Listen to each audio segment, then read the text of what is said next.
I drive long haul for a living. Most nights, the road is calm, empty highways, radio static, the hum of the tires. But one night on Route 47 changed the way I drive forever. It was around 2 a.m., middle of winter, and I was heading south through Illinois.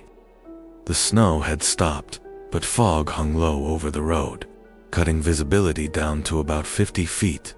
About halfway through my route, I saw someone standing on the shoulder, a woman. She was barefoot, wearing a long gray coat, and waving both arms. I slowed down, rolled the window down, and called out, "Ma'am, are you all right?" She didn't answer, just stared straight ahead, her breath clouding the air. Something about her face. It was pale, expressionless. I pulled over a few feet ahead and turned on my hazard lights. When I stepped out, she was gone. No footprints, no sound, nothing. I scanned the road for a few minutes before giving up and getting back in the truck. When I looked in the side mirror, she was standing behind my trailer. I hit the gas so hard the tires screeched. Drove 20 miles without looking back. When I stopped at a rest area later, one of the other drivers told me a story about a woman who was hit and killed on Route 47, the 90s. She was walking barefoot home from a party. They say she still tries to flag down drivers, but only on foggy nights. This happened when I was 19, driving home from college for Christmas. It was about a 6-hour trip, and I left late, around 10 p.m., about 3 hours in. I needed gas and pulled into one of those 24-hour rest stops. There were only 2 cars parked, both empty. The lights over the lot were dim, buzzing quietly. Inside the mini-mart, no one was at the counter. I waited, called out nothing. Then I heard movement in the storage room behind the register. A thump, then the faint squeak of shoes on the tile. I said, "Hello." "You open." No answer, just another thump. I started backing toward the door when a man stepped out, pale, wearing a janitor's uniform, eyes half open like he hadn't slept in days. He looked at me and said, "You shouldn't be here." I froze.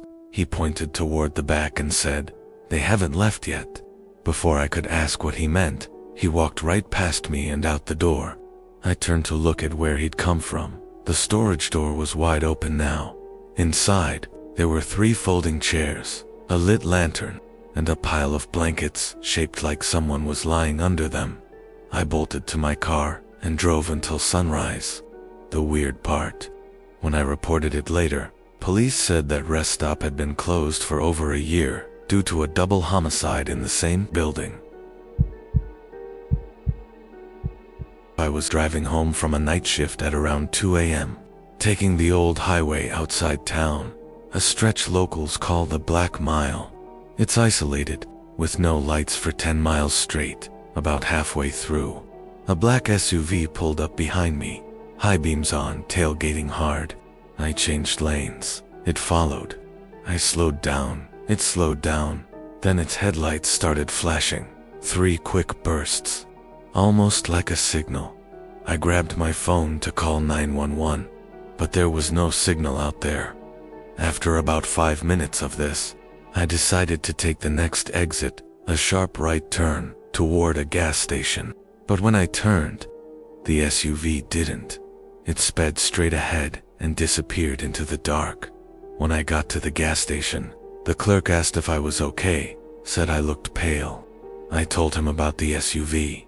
He went quiet, then said, "That happens sometimes, but there's no way it was behind you." I asked what he meant.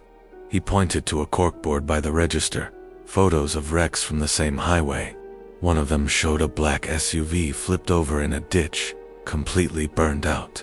The date, exactly 5 years to the night. Have you ever experienced something you still can't explain?